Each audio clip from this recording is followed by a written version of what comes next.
Narcissist কোনো ব্যক্তির সাথে সম্পর্ক, অর্থাৎ পৃথিবীর সবথেকে ভয়ঙ্কর সম্পর্ক। এরকম সম্পর্কে যদি কেউ একবার জড়িয়ে পড়ে তাহলে কিন্তু তার কোনো রকমভাবে সুখী হওয়ার চান্স তো নেই, বেরিয়ে আসার চেষ্টা করলেও কপালে আছে অনেক দুঃখ। এই ধরনের সম্পর্ককে কিভাবে সামলাবেন, কি করে আইডেন্টিফাই করবেন কারোর সাথে সম্পর্কে জড়ানোর আগেই বা সম্পর্কে জড়ালেও তার সাথে পুরোপুরি এনগেজড হওয়ার আগে যে আপনার ব্যক্তিগুলোর মধ্যে এই ধরনের লক্ষণ বা ট্রেটস আছে কিনা। অলরেডি আমি এর ওপর ভিডিও একটা দিয়ে দিয়েছি, প্রাথমিক কিছু তাতে লক্ষণের কথাও আপনাদেরকে বলেছি। এবার আজকে বলবো এই বিষয়টার সাথে আপনারা ফাইট করবেন কি করে, অর্থাৎ লড়বেন কি করে, সামলাবেন কি করে, এবং কি করে আগে থেকেই বুঝবেন যে এই ব্যক্তির মধ্যে এই ধরনের কোনো লক্ষণ থাকতে পারে কি না, বা এই ধরনের সম্পর্ক কি শুধু হাজব্যান্ড ওয়াইফ, বয়ফ্রেন্ড গার্লফ্রেন্ড, বা ছেলেদের মধ্যে বা মেয়েদের মধ্যেই থাকে, বা কাদের মধ্যে থাকে, বা এই ধরনের সম্পর্ক কি মানে বা পেরেন্টাল যে সম্পর্ক বাবা মায়ের সাথেও কি মানুষের হয়, বাবা মাও কি কখনো নার্সিসিস্ট হতে পারে, কি ভাই বোনও কি কখনো নার্সিসিস্ট হতে পারে। আজকে সমস্ত প্রশ্নের উত্তর দেবো। এমনিতে আপনাদেরকে বলে রাখি যে বাংলায় নার্সিসিজমের ওপর ভিডিও কিন্তু তেমন নেই, যতগুলো আছে ততগুলো নিতান্তই ডাক্তারি পরিভাষার উপর রয়েছে। আজকে আমি আপনাদেরকে বলবো যে নার্সিসিস্ট কারা হয় এবং কেন এরা এরকম করে, এবং এদের হাত থেকে বাঁচবেন কি করে, বা এদের সাথে যদি আপনি সম্পর্ক রাখার চেষ্টা করেন কি পরিণতি হতে পারে। এমনিতে আমরা বাংলায় যে সমস্ত রিলেশনশিপ অ্যাডভাইস বা সম্পর্কের তিক্ততাকে দূর করার জন্য যেসব ভিডিওসগুলো দেখে থাকি, তাতে বিভিন্ন রকম সাইকোলজিক্যাল ট্রিক্সের কথা বলা হয়ে থাকে। কখনো বিভিন্ন রকম শব্দবদ্ধ দিয়ে চিঠি লিখতে বলা হয়, কখনো টেলিপ্যাথি করতে বলা হয়, কখনো রিভার্স সাইকোলজি প্রয়োগ করতে বলা হয়। কিন্তু কি করবেন যখন আপনার মানুষটি নার্সিসিস্ট? হ্যাঁ, এই নার্সিসিজম এখন মানুষের মধ্যে একটা বাড়তে থাকা সমস্যা। বর্তমান যুগের যে ফাস্ট লাইফস্টাইল, তার মধ্যে বিভিন্ন মানুষরাই বিভিন্ন রকম পার্সোনালিটি ডিসঅর্ডার সিনড্রোমের মধ্যে চলে আসছেন, এবং মানুষের মধ্যে এই এনপিডি বা নার্সিসিস্টিক যেটাকে বলে personality disorder, narcissistic personality disorder মানুষের মধ্যে এখন অত্যন্ত কমন একটা বিষয় হয়ে গেছে। তাই এই বিষয়গুলোকে কি করে আপনারা চিনবেন এবং আগে থাকতে কি করে সাবধান হবেন এবং কি করবেন বা কি করবেন না। প্রথমত, এই ধরনের বিষয় ছেলে এবং মেয়ে উভয়ের মধ্যেই দেখা দিতে পারে এই ধরনের মানসিক সমস্যা। দ্বিতীয়ত, এটা শুধুমাত্র কোনো দুই ব্যক্তির সম্পর্ক, অর্থাৎ শুধু রোম্যান্টিক সম্পর্ক নয়, বাবা মা ভাই বোন এদের সম্পর্কের মধ্যেও কিন্তু এই নার্সিসিস্টিক যে পার্সোনালিটি ডিসঅর্ডার সম্পন্ন কোনো ব্যক্তি থাকতে পারে, এবং নার্সিসিজম সেখানেও দেখা দিতে পারে। নার্সিসিস্টের মেন যে লক্ষ্য সেটা হচ্ছে অন্যের ওপর কন্ট্রোল রাখা, নিজেকে সবথেকে বড় ভাবা, এবং নিজেকে সবসময় অ্যাটেনশন সিক করা, নিজের প্রতি সব অ্যাটেনশন কেড়ে নেওয়া, এবং অন্যকে অযথায় অভিযোগ করা, কখনো ক্ষমা না চাওয়া, এবং সব কিছুতে নিজেকে কখনো ভিকটিম মুড প্লে করা বা কখনো হাম্বড়ুয়া দেখানো। হ্যাঁ, এই নার্সিসিস্টদের প্রাথমিকভাবে দুভাগে ভাগ করা যায়। এমনিতে আপনারা যদি সাইকোলজি অনুযায়ী এর ভাগ খোঁজেন তাহলে নার্সিসিস্টদের মূলত অনেক অনেক ভাগে ভাগ করা যায়, কিন্তু গ্রসভাবে বা প্রাথমিকভাবে আমরা দুটো মেন পার্টকে এখানে ধরব। একটা হচ্ছে আপনার ওই কোভার্ট নার্সিসিস্ট, এবং অপরটা হচ্ছে গ্র্যান্ডিওস নার্সিসিস্ট। কোভার্ট নার্সিসিস্টরা কীরকম হয়ে থাকে? এরা সবসময় ভিকটিম মুড প্লে করে থাকে, অর্থাৎ জীবনের যে কোনো কিছু সমস্যা হয়েছে বা যে কোনো রকম কোনো না পারা, কমতি খামতির জন্য অপরকে সারাক্ষণ দোষারোপ করতে থাকে, ব্লেম গেম খেলতে থাকে, এবং নিজেদের কোনো দোষ নেই, আমার জীবনে যা কিছু হয়েছে তার জন্য আমার কোনো ভূমিকা নেই, সব যা হয়েছে অন্যের, আমি ভালো যা কিছু করেছি তা আমি করেছি, সব খারাপ অন্য লোকে করে দিয়েছে, সবাই খারাপ আমি ভালো, এবং সবার অন্যায় আমাকে সহ্য করতে হচ্ছে, এই এই ইত্যাদি ইত্যাদি ব্যাপার। আর এই গ্র্যান্ডিওস নার্সিসিস্টরা হচ্ছে সবসময় নিজেদেরকে অত্যন্ত ফুলিয়ে ফাঁপিয়ে বড় করে দেখাতে চায়, অর্থাৎ একটা ছোট্ট কাজ সে করলে বাইরে থেকে আপনাকে দেখাবে যেন বিরাট বড় কোনো কাজ করে ফেলেছে, এবং যাবতীয় যত বড় কাজ শুধুমাত্র সেই করছে, বাকিরা কিচ্ছু করছে না, এবং আপনাকে ফুলিয়ে ফাঁপিয়ে সত্যি মিথ্যে নানান রকম বড় বড় গল্প নিজের ব্যাপারে শোনাতে থাকবে। এই সবকটা কারণই হলো অ্যাটেনশন চাওয়া অন্যের থেকে, এবং অপরের মন, অপরের সমস্ত কিছুকে কন্ট্রোল করতে চাওয়া। এবার এদের দুটো রকম আমি আপনাদেরকে বলে দিলাম।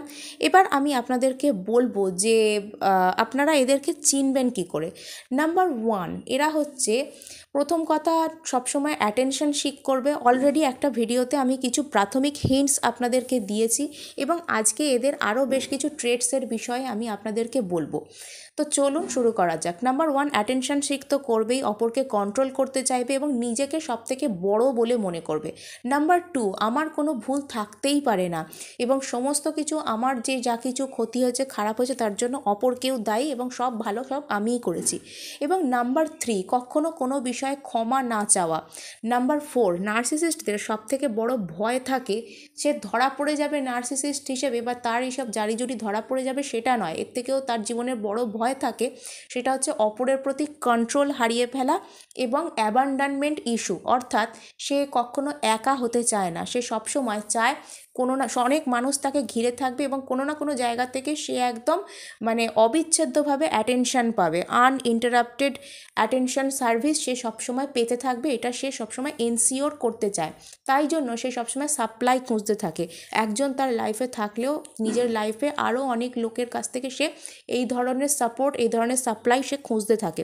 এর পরবর্তী হচ্ছে সে কখনো সে হয়তো আপনার সাথে এই ধরনের কোনো ব্যক্তির সম্পর্ক থাকলে তারা কি করে জানেন তো, মানে আপনাকে যতক্ষণ আপনি তাদের লাইফে থাকবেন, যতক্ষণ আপনি তাদের সাথে কথা বলবেন, ততক্ষণ কিন্তু মানে তারা আপনাকে এমন দেখাবে যেন আপনাদেরকে তাদের দরকার নেই, আপনাদেরকে অযথা ইগনোর করবে, অযথাই নো কন্ট্যাক্ট সিচুয়েশানে রাখবে বা নানান রকম দুর্ব্যবহার করবে। যখনই আপনি নিজেকে তার থেকে দূরে সরাতে শুরু করবেন, তখনই কিন্তু সে কি করবে, আপনার পেছনে পড়বে। হ্যাঁ, কেননা সে আপনি যে তার কন্ট্রোলের বাইরে চলে যাচ্ছেন এবং আপনাকে সে আর কন্ট্রোল করতে পারবে না, এটা সে বিষয়টা একদম সহ্য করতে পারবে না। এই অ্যাবান্ডনমেন্ট ইস্যু, সে ছেড়ে চলে যাওয়ার বিষয়টা সে একদম সহ্য করতে পারবে না। এবং এর পরবর্তী যে বিষয়টা যেটা আসে সেটা হচ্ছে যে যখন আপনি তাকে কোনো রকম তার সবসময় সে কিন্তু সবসময় কী করে, বেনিফিটেড হতে চায় আপনার থেকে। অর্থাৎ সবসময় যে কোনো মানুষের কাছ থেকে সে কী পাচ্ছে এটা দেখবে, যে কোনো দিক থেকে। আর এই ধরনের মানে যারা হয় তারা কিন্তু ছেলে মেয়ে উভয়ই হয়। আমি কোনো পার্টিকুলার ব্যক্তি, কোনো পার্টিকুলার জেন্ডার, কোনো কাউকে আমি আলাদা করে বলছি না, এরকম যে কোনো ক্ষেত্রে হতে পারে, যে কোনো মানুষ হতে পারে, ছেলে মেয়ে উভয়ই এই ধরনের যে পার্সোনালিটি ডিসঅর্ডারের শিকার হতে পারে। এরা সবসময় কি চায়, মানুষের থেকে বেনিফিটেড হতে চায়। যতক্ষণ পর্যন্ত সে আপনার কাছে এসে কোনো কিছু চাইলো, আপনি তাকে সেটা দিচ্ছেন, ব্যাস ততক্ষণ পর্যন্ত আপনার সাথে কথা বলবে, অ্যাটেনশন দেবে, ততক্ষণ পর্যন্ত আপনি ভালো। যাই না পাওয়া হয়ে গেল অমনি আপনাকে সে ইগনোর করতে শুরু করবে। নেক্সট ব্যাপার হচ্ছে, আপনাকে এই যে ইগনোর করা হবে সেগুলো কিন্তু কোনো কারণ ছাড়াই। আপনি কিন্তু এগুলোর কোনো ভ্যালিড কজ খুঁজে পাবেন না, কেন আমাকে ইগনোর করা হচ্ছে, কেন আমার সাথে নো কন্ট্যাক্ট করা হচ্ছে বা ইত্যাদি ইত্যাদি। আপনি এর কোনো কারণ খুঁজতে পারবেন না, গেলে হেরে যাবেন আর কি। আর আরেকটা ব্যাপার সেটা হচ্ছে এদের সাথে তর্কে আপনি কখনো জিততে পারবেন না। এরা হঠাৎ হঠাৎ ভিকটিম মুড খেলতে শুরু করে দেবে এবং হঠাৎ হঠাৎ কী করবে, ওই গ্র্যান্ডিওস ফুলানো ফাঁপানো নানান রকম বিষয় আপনার সামনে প্রচার করতে শুরু করে দেবে। এদের সাথে আপনি তর্ক বা ঝগড়ায় কিন্তু পেরে ওঠার চান্স প্রায় নেই বললেই চলে। যখন আপনি এদেরকে ছেড়ে দিতে চাইবেন বা নিজের জীবন থেকে এদেরকে দূরে সরিয়ে দিতে চাইবেন, তখন কিন্তু এরা মানে একদম নখ দাঁত বের করে আক্রমণ শানাবে। হ্যাঁ, তখন এরা সব কিছু করতে পারে। অ্যাকচুয়ালি এরা সাইকোপ্যাথ টাইপের হয়ে থাকে। মানে সাইকোপ্যাথ ব্যক্তি যেরকম অন্য একজনকে মেরে ফেলতে পারে বা তাকে শারীরিক টর্চার করে আনন্দ পেতে পারে, এরা কিন্তু শারীরিক মানসিক দুরকম টর্চারই মানুষকে করতে পারে। হ্যাঁ, সুযোগ পেলে শারীরিক টর্চার এবং মানসিক টর্চার সারাক্ষণ আপনাকে এরা করতে পারে। টক্সিক রিলেশনশিপের একটা অন্যতম ফ্রেম হচ্ছে এরা। এবং কখনো ভাববেন না যে এদেরকে আপনারা ভালোবাসা দিয়ে বা কোনো রকম কোনো টেকনিক দিয়ে চেঞ্জ করতে পারবেন, এটা হয় না।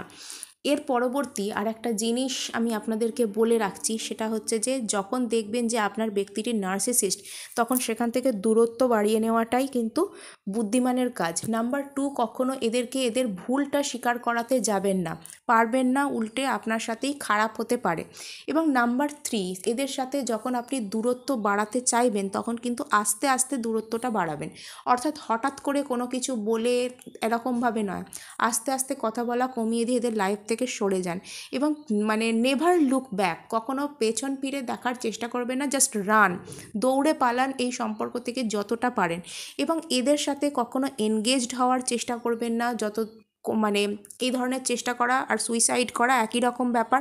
এদেরকে কখনো নিজের কোনো সমস্যা বলতে যাবেন না, কেননা এরা যখন আপনাকে রিভেঞ্জ নেবে তখন কিন্তু আপনি রেডি নন সেরকম অবস্থায় নেবে। মোস্ট আপনার সমস্যার সময় এই ধরনের রিভেঞ্জ এরা নেবে, এবং আপনি নিজে ইন্ডিপেন্ডেন্ট সমস্ত দিক থেকে মানসিকভাবে এবং আর্থিকভাবে এটা এদেরকে দেখান, তাহলে কিন্তু এরা আপনাকে আর কবজা করতে পারবে না। আজকে এটুকুই, দেখা হচ্ছে নেক্সট ভিডিওতে।